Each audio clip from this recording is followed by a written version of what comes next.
about 5 years ago, our skies were typically blue, and now you see it's covered with lines and haze. We began to eventually test to see if in fact there was credence to what we were seeing.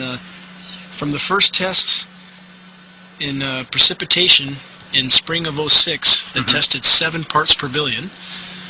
We've since had tests that had escalated as high as 3,450 parts per billion. That's a 50,000% increase in aluminum. I sent this water, see it's right there, it says backyard rain gauge. Aluminum, 1,010 micrograms per liter of aluminum. And here's barium, 8 micrograms per liter of barium. And this is from the labs up in Redding, California. This is a certified government report. And here's what normal is. I asked them what would be normal. 0.5 would be normal. For aluminum? For aluminum. And the maximum allowed in drinking water, they said 50 micrograms per liter, and government action required at 1,000. Well, we're over 1,000. We're so far off the scales for toxicity in aluminum that it appears to be affecting the flora greatly. Our grass is about 1/3 its height that it was only a few years ago. A 35-year forestry biologist has done 50 pH tests. The rain across the board, every single test was 10 times or more alkaline than it should be. Even if you say, well, very poor stream, we might have gotten only 300. But even so, there's only 30 bugs here. And the same stream you're looking at about 1,000, how many years ago were you finding? About 20 years ago, this had about 1,000.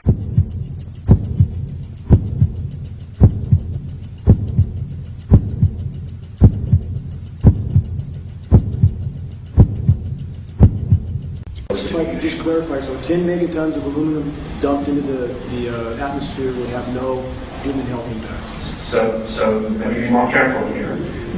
Work to separate out the toxicological, but so the aluminum we've only begun to research and publish nothing. This is a very delicate moment for the powers that be, because they're taking a covered up operation like the tropospheric aerosol program or chemtrails, Project Icarus, whatever. It's had many names over the years, and they're making it overt into a geoengineering scientific shield to deflect sunlight because global warming is out of hand. I am a substitute teacher, and so I get to work with a lot of kids. I get to see a lot of kids in this county, and what I noticed in the last 2-3 years I've been working with the kids is that our kids, majority of them have upper respiratory problems. I'd say 2/3 to 3/4 of the kids are hacking and coughing most of the school year. I've spoken with teachers who told me, I've brought this attention to them, have you seen these skies,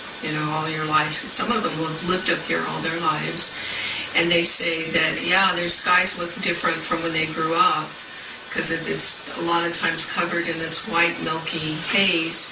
But they also have told me that they notice the kids, that the attention deficit, the attention span of the kids, it's their lives as teachers have become so much more difficult.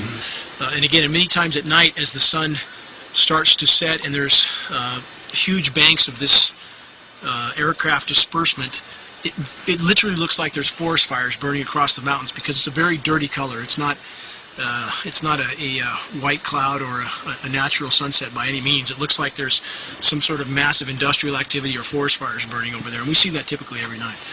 When you get 50 fish and maybe only 1 or 2 got a bug inside them, normally the trout stomachs are crammed with food. There was mason jars, and they were brand new, sterilized, and that's what we catch the rain in. And then there was a HEPA filter that we tested the air with. Okay, so you caught rain and then you basically filtered air. What did you find? Aluminum and barium.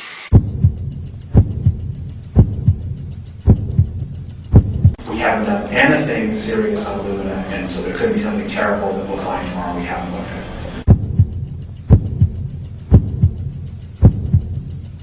You may remember the 8,000 dry lightning strikes that occurred in June of 2008. Yes. You may remember that. Again, my background, I've done lightning suppression work for Bechtel Power, and I've done worked in some of the first solar plants in the continental U.S. Atmospheric conductivity in the lower 48, I have read a couple articles that's been measured at 4 times its historical conductivity. More atmospheric conductivity would logically mean more lightning. The strikes that we had that day, I spoke to dozens of 30, 40-year veteran firefighters, and they've never seen anything like it. Atmospherically, they've never seen anything like it. And our skies were literally covered with aircraft trails the day that happened. But if you have a more conductive atmosphere, you're going to get more lightning. Whether people believe in chemtrails or not, the geoengineering should be scary enough. And when people learn about geoengineering, chemtrails will then become apparent because they're the same. This is from a snow surface at Mount Shasta. 61,100 micrograms per liter of aluminum. This is just ordinary snow water. And people are drinking this stuff when they're hiking on the mountain. And remember, government action is required at 1,000. This is 61 times over the government limit, and our hikers are drinking this poisonous water on Mount Shasta Mountain itself. Strontium, 383. Barium and strontium will take away from your bone structure, make for weak bone structure. The aluminum, though, that's scary, you know. What is it? Alzheimer's, autism, gosh knows what that's doing. A number of other things, neurological. We speak of these tests that contain massive amounts of heavy metals. Often the first response from people is, well, they're migrating from China. But California Air Quality Resources Board did a study on the aerosols from China, and metals were not amongst those aerosols. Again, the geoengineering patents specifically describe a polymer fiber to keep those metallic particles aloft a little bit longer. So again, if you have one of the most stringent air quality boards on the planet stating that these aerosols are not migrating from there, they weren't there 5 years ago, they're there in lethal quantities now, where are they coming from? Is that where they're coming from? You know, these aircraft you see laying these trails down, again, all I can say for sure is that the metals we're seeing match the patents exactly, and the patents match what we see above us exactly in the scope of creating artificial clouds. So we can only conclude this is the source of these metals.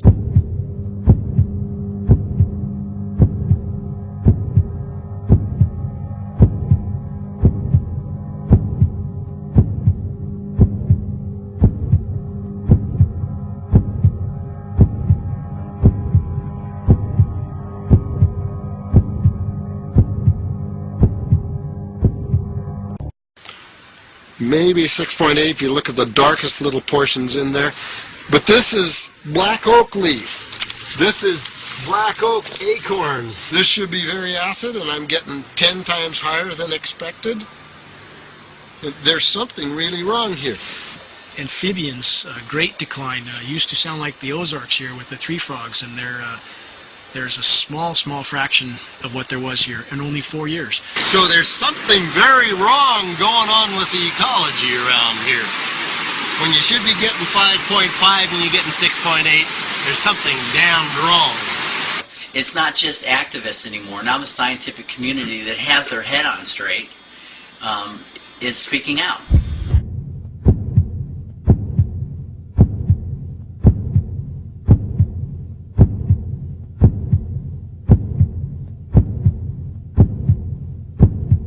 I would be willing to more or less kill 18 Mississippians to save 1,800 New Orleanians.